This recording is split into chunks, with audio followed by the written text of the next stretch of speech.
Homemade roasted মশলা ওপর থেকে ছড়িয়ে দিলাম। 1 চামচ ঘি দিয়ে দিলাম, যেহেতু নিরামিষ।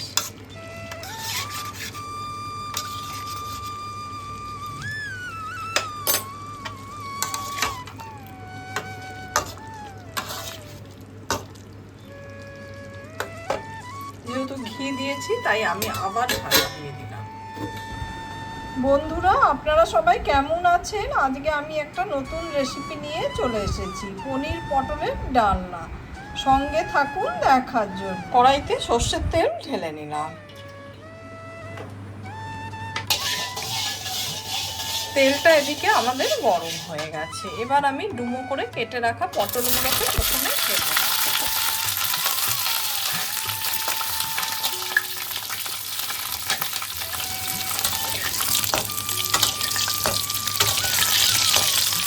পটলটাকে কিন্তু ভালো করে ভাজতে হবে।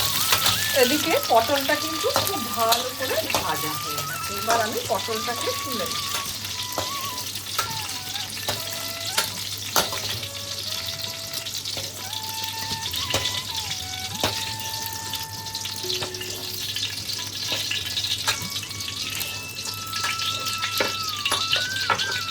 ওই তেলেতেই এবার আমি কিছু আলু ভেজে নিচ্ছি। এদিকে আলুটাকেও কিন্তু ভালো করে ভাজতে হবে।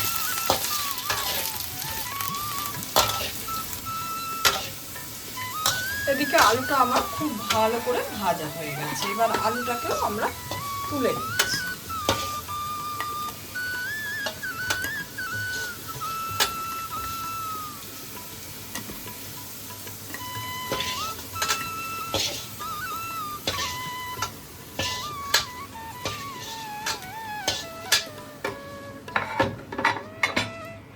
ওই তেলে আমরা আরো কিছুটা সর্ষের তেল মিশিয়ে নিলাম। ওই তেলেতে আমরা কিছুটা নুন ছড়িয়ে দিচ্ছি।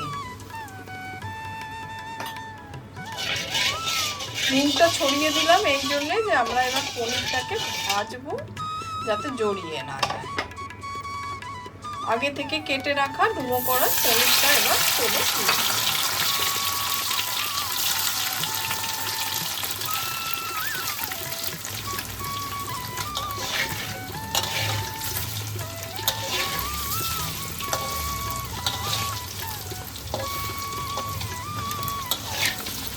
পনিরটাকে কিন্তু আমরা হালকা করে ভেজে নিচ্ছি, খুব কড়া করে ভাজবো না। এদিকে পনিরটায় অল্প দাগ ধরে গেছে, এবার আমরা তুলে নিচ্ছি।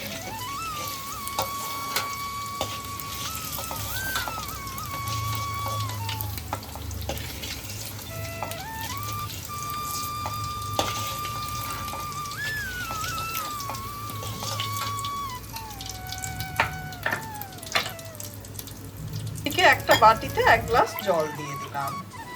ভেজে রাখা পনিরগুলো দিয়ে দিলাম জলেতে, তা না হলে কিন্তু পনির সফট থাকবে না। ওই তেলেই আমরা বাকি রান্নাটা করে নেব। একটা শুকনো লঙ্কা দিয়ে দিলাম, তেজপাতা, জিরে সহ হোল গরম মশলা দিয়ে দিলাম।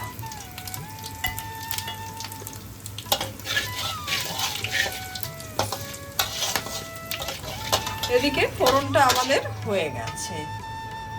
এবার জিরে, আদা আর কাঁচা লঙ্কা বাটাটা দিয়ে দিলাম।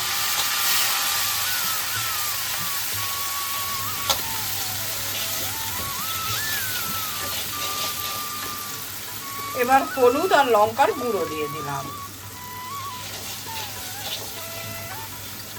টমেটো দিয়ে দিলাম।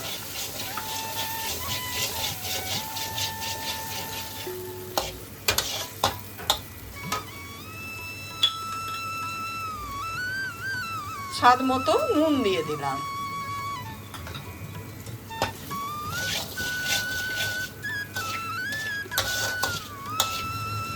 যেহেতু নিরামিষ রান্না তাই অল্প করে হিং দিয়ে দিলাম।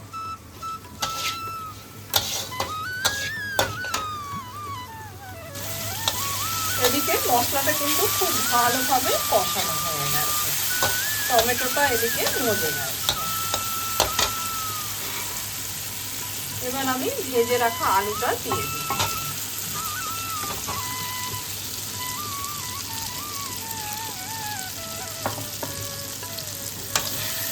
আলুটা দিয়ে আমরা আরও সময়ের জন্য কষিয়ে নেব।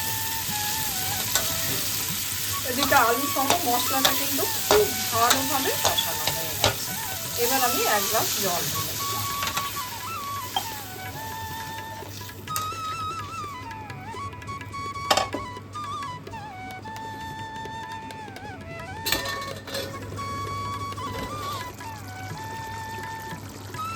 ঢাকাটা এবার আমি খুলে দিই।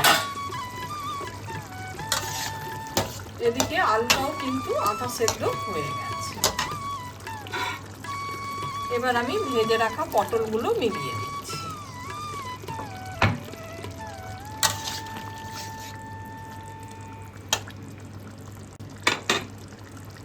সেই সঙ্গে জল থেকে তোলা পনিরগুলো দিয়ে দিচ্ছি।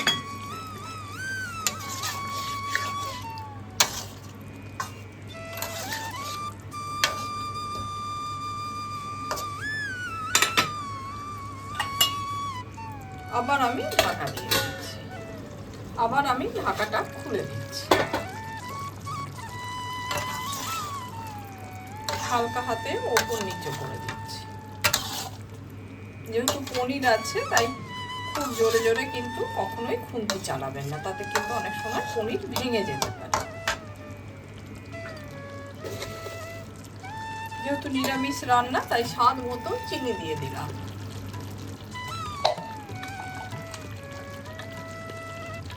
হোমমেড রোস্টেড মশলা ওপর থেকে ছড়িয়ে দিলাম।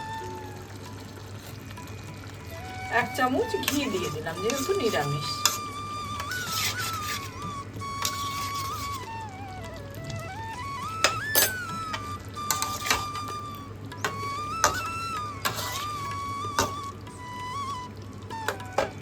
যেহেতু ঘি দিয়েছি তাই আমি আবার ঢাকা দিয়ে দিলাম। ঢাকাটা এবার আমি খুলে দিলাম। ওপর থেকে একটু চেরা কাঁচা লঙ্কা ছড়িয়ে দিলাম। রান্নাটা আমার পুরোপুরি হয়ে গেছে। সম্পূর্ণ নিরামিষ এই পটল আর পনিরের ডালনার রেসিপিটা আপনাদের যদি ভালো লাগে লাইক, শেয়ার, কমেন্ট আর সাবস্ক্রাইব করতে ভুলবেন না আমার চ্যানেলটা। যে কোনো নিরামিষ দিন এইভাবে পটল পনিরের তরকারিটা বানিয়ে খেয়ে দেখবেন, খুব ভালো লাগবে। সাদা ভাতেও এটা খেতে ভালো লাগবে, এছাড়া লুচি পরোটা তো আছে।